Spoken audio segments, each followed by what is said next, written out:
Newspaper animation করতে নাকি after effect লাগে, চলেন দাভিঞ্চি রিজলভ দিয়েই করে দেখাই। প্রথমে ফিউশন কম্পোজিশন নিলাম, ভিডিও আর ইমেজ ফাইলগুলো নিয়ে আসলাম। মার্জ দরকার নেই আপাতত। মিডিয়া সিলেক্ট করে কিবোর্ডে 1 বা 2 প্রেস করে ভিউয়ারে এনে দেখুন কোনটা কোন মিডিয়া, তারপর রিনেম করে নিন F2 প্রেস করে। So this is our news paper which I made using Canva. আপনারা প্র্যাকটিস করার জন্য গুগল থেকে যে কোনো নিউজ পেপার ডাউনলোড করে প্র্যাকটিস করতে পারেন, আর চাইলে ক্যানভা, ফিগমা বা ফটোশপেও বানিয়ে নিতে পারেন। নাও নিচের এই ইমেজটা অলরেডি সেট করা, বাট উপরের হিরো ইমেজটা সেট করা নেই, কারণ এখানে আমরা ভিডিও অ্যাড করব। তো এটাও রিনেম করলাম news paper. Now let's play the video and find out exactly which frame we want to fridge. তারপর এটা জাস্ট একটা স্টিল ফ্রেম করে ইমেজ দেখাবো। তো আমি 70 নম্বর ফ্রেম পর্যন্ত ভিডিওটা রাখবো, তাই এখান থেকে একটা স্ক্রিনশট নিয়ে নিব। ভিডিওর এখানে রাইট বাটন ক্লিক করে সেভ ইমেজ সিলেক্ট করুন, ফোল্ডার চুজ করুন, নাম দিন, আর অবশ্যই এখান থেকে জেপেগ সিলেক্ট করবেন, না হলে আবার ইমেজের রেশিওটা আলাদা হয়ে যেতে পারে। তারপর সেভ করুন। মজার বিষয় দেখুন, সেভ করার পরেও ইমেজটা এখানে দেখাচ্ছে না। ফিউশনে গিয়ে বাইরে একটা ক্লিক করেন, তারপর ফিউশন থেকে এডিট পেজে আসেন, তারপর আবার চেক করেন। See now the image shows up. আমি জানি না এটা কেন হয় বা সবার হয় কিনা। যদি আপনারও এমন হয় তাহলে জাস্ট এভাবে ফিউশন থেকে এডিট পেজে গেলেই চলে আসবে আশা করি। তো এখন ইমেজটা আনলাম, চাইলে রিনেম করে নিতে পারেন। এখন একটা ব্যাকগ্রাউন্ড নোড অ্যাড করলাম আর কানেক্ট করলাম মিডিয়া আউটের সাথে। নিউজ পেপারটা মার্চ করলাম ব্যাকগ্রাউন্ডের সাথে, সাইজটা ছোট করে নিলাম, তারপর ভিডিওটাও মার্চ করলাম। Just make sure you add a transform node before adjusting size or position, not directly in the merge. এখন জাস্ট এটার সাইজ অ্যান্ড পজিশনটা ঠিকঠাক করে নিব, যাতে নিচের ইমেজটা পুরোপুরি কভার করে। এখন একটা রেক্ট্যাঙ্গল নোড অ্যাড করে মাস্ক করব। নিচের ইমেজটার সাথে এডজগুলো এভাবে মিলিয়ে নেবেন।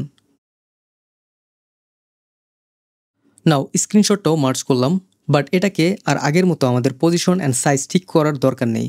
We can just copy the transform and rectangle from the video, everything will align perfectly. তো আমরা যেহেতু 70 নম্বর ফ্রেম থেকে ইমেজটা দেখাবো, তাই এটার মার্চটা সিলেক্ট করে 70 নম্বর ফ্রেমে ব্লেন্ডের এখানে একটা কি ফ্রেম অ্যাড করব। তারপর এক ফ্রেম আগে মানে 69-এ গিয়ে ব্লেন্ডে আরেকটা কি ফ্রেম অ্যাড করে ভ্যালুটা 0 করে দিব। তাহলে 69-এর আগে পর্যন্ত ভিডিওটা প্লে হবে আর 70 থেকে ইমেজটা ভিজিবল হবে। Alright, everything is ready, let's jump into the animation. Let's add image plane 3D, merge 3D, renderer 3D. Now connect camera 3D to our merge 3D. নাও এখানে আমরা দুইটা ভিউয়ার অ্যাড করব, মিডিয়া আউটটা রাইট ভিউয়ারে আর March 3D left ভিউয়ারে। এখন ক্যামেরাটা select করে এভাবে টেনে পিছনে নিয়ে আসলাম, তারপর ক্যামেরার ট্রান্সফর্মে গিয়ে ওয়াইয়ের ভ্যালুটা কিছুটা ইনক্রিজ করে ভিডিওটাকে সেন্টারে আনলাম। আর এখন জ্যাডের মাধ্যমে ক্যামেরাটা ভিডিওর আরেকটু কাছে নিয়ে এভাবে রাখবো যাতে শুধু ভিডিওটা দেখা যায়।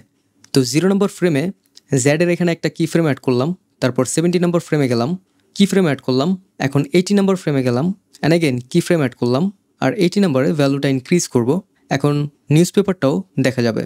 এবার ইমেজ প্লেন 3Dতে আসলাম, 70 নম্বর ফ্রেমে গিয়ে ট্রান্সফর্মে আসলাম, রোটেশনের এখানে এক্স ওয়াই অ্যান্ড জেডে কি ফ্রেম অ্যাড করলাম, তারপর 80 নম্বর ফ্রেমে গেলাম, আবারও এক্স ওয়াই জেডে কি ফ্রেম অ্যাড করলাম। এখন ওয়াইয়ের ভ্যালু রাখলাম -13.8, এক্সের ভ্যালু রাখলাম -10, জেডের ভ্যালু রাখলাম -2.1। এরপর আবার ক্যামেরাতে আসলাম, 100 নম্বর ফ্রেমে ওয়াইয়ের এখানে কি ফ্রেম অ্যাড করলাম, তারপর গেলাম 115 ফ্রেমে কি ফ্রেম অ্যাড করলাম, ভ্যালু করলাম 0.04। এখন ইমেজ প্লেন 3Dতে 100 নম্বর ফ্রেমে ওয়াইয়ের এখানে কি ফ্রেম অ্যাড করলাম, এরপর গেলাম 119 ফ্রেমে কি ফ্রেম অ্যাড করলাম, ভ্যালু করলাম 18.9, আর এক্সের ভ্যালুটাও চেঞ্জ করে রাখলাম -26.4। Now if you look at frame 100, you'll see the background is getting cut off from here. তাই ব্যাকগ্রাউন্ডটা সিলেক্ট করলাম, এখানে দেখতে পারতেছেন যে আমাদের নিউজ পেপারের উপরে ব্যাকগ্রাউন্ডটা খুব একটা নেই। তো এখানে ইমেজে আসলাম, অটো রেজলিউশনটা আনচেক করলাম, তারপর হাইটটা জাস্ট ইনক্রিজ করে দিব, তাহলে আর এখানে কাটা কাটা দেখাবে না। অ্যানিমেশনটা ঠিকমতো দেখার জন্য কম্পোজিশনটা আরেকটু বড় করে নিলাম। এখন ইমেজ প্লেন 3D সিলেক্ট করে স্প্লাইনে আসুন, ইমেজ প্লেন 3D সিলেক্ট করুন, Ctrl+A, হিট F। এখানে শো অনলি সিলেক্টেড টুল দিলে শুধু সিলেক্টেডগুলোই দেখাবে। তো ক্যামেরা সিলেক্ট করলাম, সেম Ctrl+A, F। দেখলেন তো, দাভিঞ্চি রিজলভ দিয়েই perfect news paper animation. After ইফেক্টের আর দরকারই নেই। ভিডিওটা কেমন লাগলো কমেন্টে জানান, আর এরকম আরও ভিডিও পাওয়ার জন্য সাবস্ক্রাইব করুন।